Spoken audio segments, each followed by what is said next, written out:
दोस्तों, हम में से अक्सर लोग अंडे का सेवन सिर्फ टेस्ट के लिए करते हैं। इसलिए कुछ लोग उसे फ्राई करके खाते हैं तो कुछ लोग उसे उबाल कर खाते हैं और कुछ लोग कच्चे अंडे को ज्यादा शक्तिशाली समझकर इसे कच्चा खाना ही ज्यादा पसंद करते हैं। लेकिन इनमें से कुछ लोग ऐसे भी होते हैं जो एक्सरसाइज करते हैं और अंडे का सेवन वजन घटाने या वजन बढ़ाने के रूप में करना चाहते हैं, क्योंकि इसका ठीक से इस्तेमाल करने से इसमें पाए जाने वाला हाई क्वालिटी प्रोटीन हमारी बॉडी में गोश्त की मात्रा को बढ़ाता है, साथ ही साथ शरीर में बढ़ी हुई चर्बी को कम करने में भी बहुत मदद करता है। लेकिन यहाँ ऐसे लोगों के लिए सबसे बड़ा सवाल ये उठता है कि अंडे को किस तरह से खाया जाए कि जिससे इसका शरीर को ज्यादा से ज्यादा फायदा मिल सके, क्योंकि अंडे का गलत तरीके से इस्तेमाल करने से ये आपको बीमार भी कर सकता है। इसलिए आज की इस वीडियो में हम जानेंगे कि कच्चे अंडे और उबले अंडे और फ्राई अंडे में क्या फर्क होता है और हमें इनमें से हर अलग अलग अंडे का सेवन किस वक्त में करना चाहिए, जिसे समझने के लिए हमारे लिए दो बातों का समझना बहुत जरूरी है। नंबर 1, अंडे में पाए जाने वाला न्यूट्रिशंस, यानी कि कच्चे अंडे में कौन कौन से पोषक तत्व पाए जाते हैं और उसे पकाने के बाद उन पोषक तत्वों की मात्रा बढ़ती है या घटती है।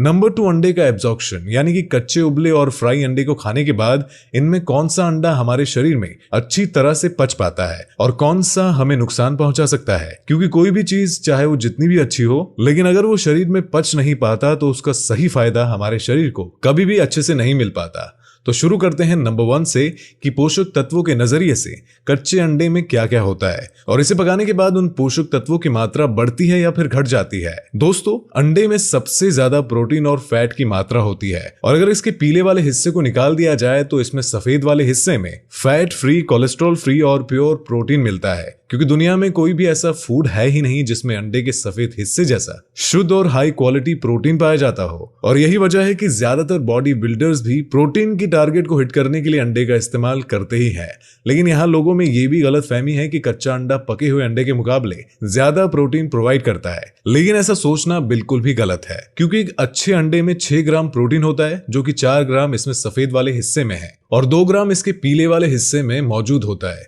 अंडे को उबालने या फिर फ्राई करने के बाद भी प्रोटीन की मात्रा में कोई बदलाव नहीं आता है, इसलिए उबले और फ्राई अंडे में भी 6 ग्राम प्रोटीन ही पाया जाता है। हालांकि फ्राई अंडे में फैट की मात्रा थोड़ी बढ़ जाती है, जो कि डिपेंड करता है कि आप अंडे को फ्राई करने के लिए कौन सा ऑयल यूज कर रहे हैं और उसे कितनी मात्रा में यूज कर रहे हैं। एंड फाइनली अब बात करते हैं नंबर 2 की कि कच्चे अंडे, उबले अंडे और फ्राई अंडे में कौन सा अंडा शरीर में ठीक से एब्जॉर्ब हो पाता है और कौन सा बस यूं ही बर्बाद हो जाता है। क्योंकि अब यहाँ एक सवाल ये भी उठता है कि जब कच्चे और पके हुए अंडे दोनों में ही एक ही मात्रा में पोषक तत्व पाए जाते हैं तो क्यों ना अंडे को कच्चा ही खाया जाए, जिससे कि उबालने और फ्राई करने में लगने वाला समय भी बच जाए। लेकिन दोस्तों, हमारे लिए ये जानना जरूरी है कि अंडे में जो सबसे पहली और सबसे बड़ी प्रॉब्लम है वो है इसमें पाए जाने वाला बैक्टीरिया, जिसका नाम है साल्मोनेला। जब भी हम अंडे को कच्चा खाते हैं तो इसमें पाए जाने वाले बैक्टीरिया की वजह से शरीर में फूड पॉइजनिंग होने के चांसेस भी बहुत ज्यादा रहते हैं, जैसे कि पेट दर्द और लूज मोशन, सर दर्द, उल्टी और बुखार आने जैसी समस्या शुरू हो सकती है।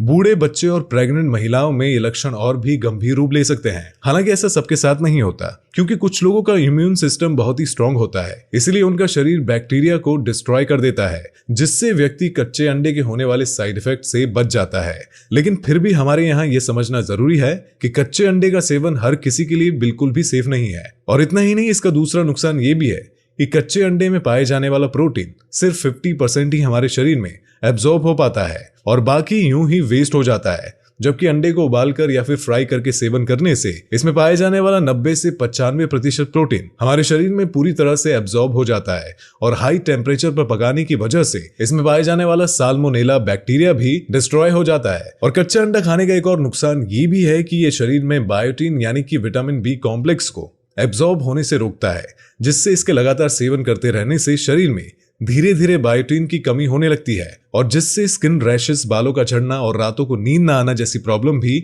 शुरू हो सकती है। इसलिए अगर देखा जाए तो ओवरऑल ये बात समझ में आती है कि अंडा चाहे कच्चा हो या पका हुआ, उसमें पोषक तत्व तो भरपूर मात्रा में होते हैं, लेकिन कच्चा अंडा शरीर में जाने के बाद नुकसान भी पहुंचा सकता है। इसलिए जरूरी है कि अंडे को उबालकर या फिर फ्राई करके ही खाया जाए और साथ ही साथ ये भी ध्यान में रखना जरूरी है कि किस अंडे को हमें किस वक्त में इस्तेमाल करना चाहिए, क्योंकि उबले अंडे का सफेद वाला हिस्सा आपको प्योर और शुद्ध प्रोटीन प्रोवाइड करता है और इसीलिए इसका एक्सरसाइज से पहले और बाद में सेवन करने से इसमें पाए जाने वाला प्रोटीन एक्सरसाइज के दौरान ब्रेकडाउन में हुई मसल को रिपेयर करने में बहुत मदद करता है। और अगर आप फ्राई अंडे और उबले हुए अंडे के पीले वाले हिस्से को एक साथ खाना चाहते हैं तो इसके लिए सबसे सही समय है आपका ब्रेकफास्ट, यानी कि नाश्ते में सेवन करना चाहिए, क्योंकि नाश्ते में अंडे के सेवन से हमारे शरीर को जरूरी अमीनो एसिड और सही मात्रा में हेल्दी फैट हमें मिल जाते हैं, जिससे कि हमारा शरीर एनर्जेटिक रहता है। तो आज के लिए बस इतना ही। उम्मीद करते हैं कि आपको समझ में आ गया होगा कि आपको किस तरीके से अंडे का सेवन करना है और किस वक्त में करना चाहिए। अगर आपको ये वीडियो पसंद आई हो तो वीडियो को लाइक और शेयर करके अपना सपोर्ट दिखाना बिल्कुल भी ना भूलें, और तब तक के लिए अपना ख्याल रखें। अल्लाह हाफिज।